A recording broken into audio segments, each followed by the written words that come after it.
The Canadian federal election. A topic so interesting, I don't even know where to start. In fact, it took me 2 months to figure out where to start. Of course, this video follows the standard video process. I start by researching a topic, putting the pictures together, and then starting again because Canada is absolutely out of control. So to start, the Canada federal election will be held on Monday, October 21st. In Canada, there are a total of 338 ridings. We can see that Ontario has the most ridings with 121. In second is Quebec with 78.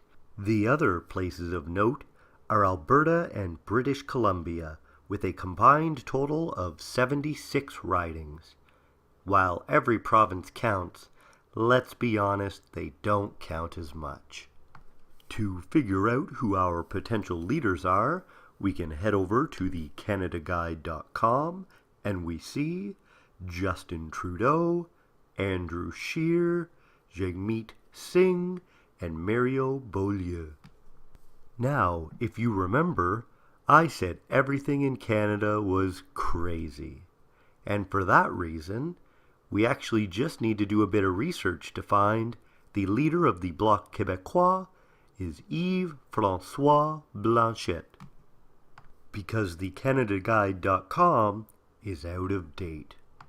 Now let's have a look at the current party standing. Before we have a look at the numbers, let's just look at that note saying that a political party must have at least 12 members to be a recognized party. So despite my recognition of the Bloc Québécois, it is not an official recognized party as it only has 10 seats. So for the current standings, we have the Liberals with 180 seats, the Conservative Party with 97 seats, and the NDP with 41 seats.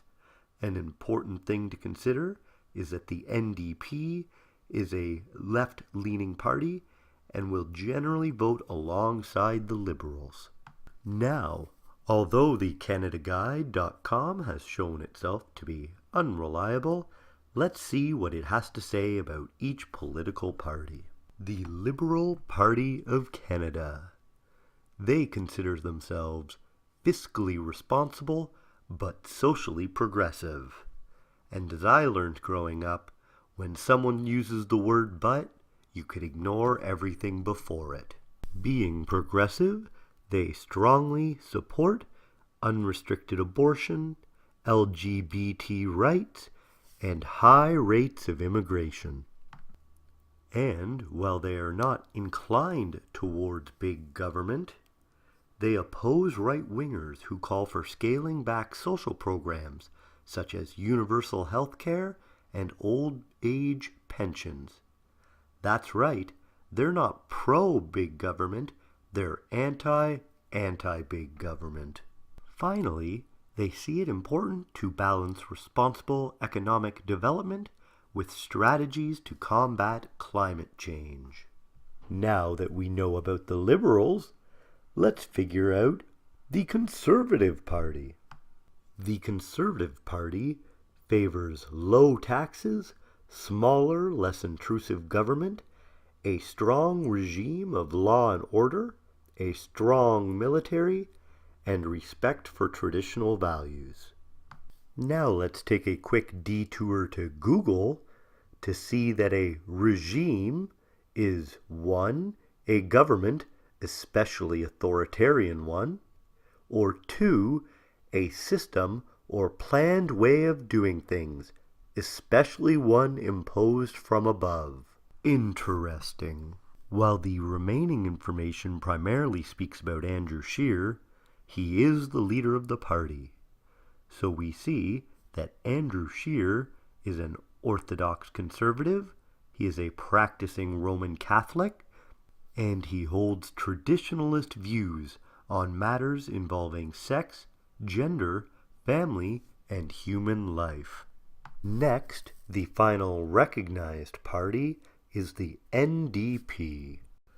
We can see that the original NDP was a doctrine socialist party dedicated to the democratic overthrow of the capitalist system and implementation of a government-planned economy. Of course, that has changed. Now the goal is a social democratic society with a mixed economy in which the government tightly regulates the economy but doesn't run it. Oh, that sounds much better.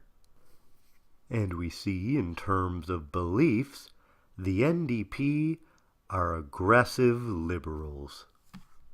Up next, we have our unofficial, unrecognized political parties, and we'll start with the Bloc Québécois with, oh wait, that's not right. Much better. So we see that the Bloc Québécois is Canada's leading separatist political party. And if you think that's scary, don't worry, because they won't ever be in a position to impose any agenda of their own. Also, Bloc MPs do sit in Parliament and vote just like everyone else, and controversially, collect their paychecks and pensions too. This is a very confusing statement. They are elected MPs, or Members of Parliament, so I would think they are expected to sit in Parliament. And while I'm all for not paying politicians, it's probably fair that they collect paychecks and pensions. Now let's have a look at the Green Party of Canada. With the Green Party of Canada, one of the great dilemmas of modern Canadian politics is how seriously to take the Green Party of Canada. And also, it's not entirely clear if it's a party with a future or just a minor passing fad. Wow, thecanadaguide.com, you are absolutely ruthless. Finally, let's look at the People's Party. The People's Party is led by Maxime Bernier, who left the Conservative Party. He is seen as being libertarian and a more conservative. That's right, he is even more conserving than the conserving people. That's a lot of conserving. Now that we know our political parties, let's figure out what exactly we can expect from this upcoming election. Since 2015, when we elected Justin Trudeau, our views have shifted a little bit. You will note that this graph goes until December 2018. And in February, we got a bit of a revelation. While that is some bad news for the Liberals, there is plenty of bad news to go around. If we have a look at the Conservative leadership race, while there were plenty of Conservatives vying for the #1 position, including, as you can see, O'Leary, yes, that O'Leary, after 13 rounds of action, we saw Andrew Scheer come out on top. Of course, this was not without controversy, as Maxime Bernier had led the first 12 rounds. Bernier handled this loss like anyone would. He quit the party and started his own.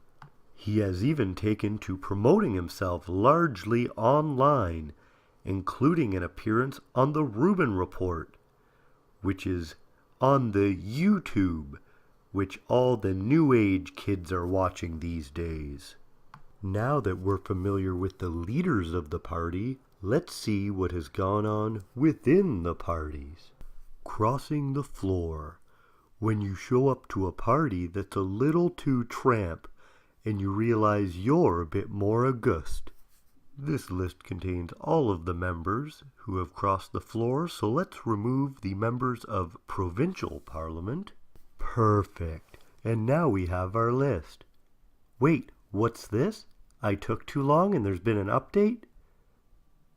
Oh, wait, what's this? I again took too long and there's been another update? Now we have our final list. I'm already excited to have to add in new people when this becomes out of date again. We have Maxime Bernier leaving to form his own party, Leona Alslev leaving the Liberal Party to join the Conservative Party. Finally, we have 3 Liberal MPs who are now sitting as independents: Selina Cesar Chavez, Jody Wilson-Raybould, and Jane Philpot.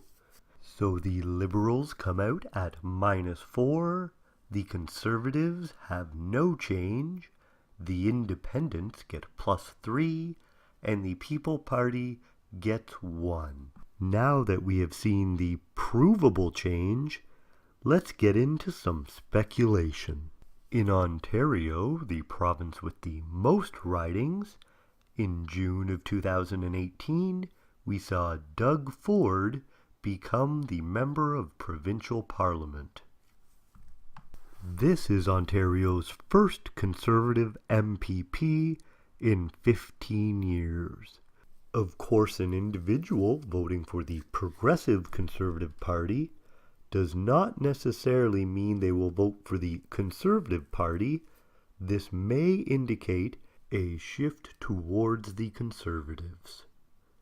Likewise, in Quebec, we saw the election of the Coalition Avenir Québec, or the Coalition for Quebec's Future, led by François Legault.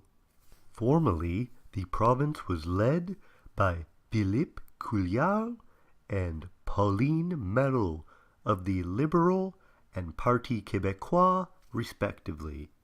Both of these parties are considered liberal, making this the first Conservative party since 1970. Now, to get into even more speculative speculating, we have to consider what happened in 2015, specifically the Strategic Voting Initiative, which relied heavily on the idea that we really didn't want Harper again. Seriously, anybody but Harper. Oh, how things have changed. Because now we'd gladly accept Harper. Because anybody but Trudeau, we can't have Trudeau again.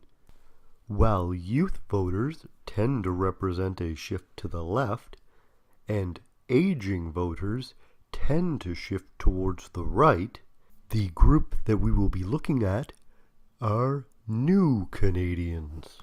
And since Trudeau enacted Bill C-6, which allows immigrants to become Canadian citizens within this term, I would expect a large number of immigrants to vote in the direction of the Liberals.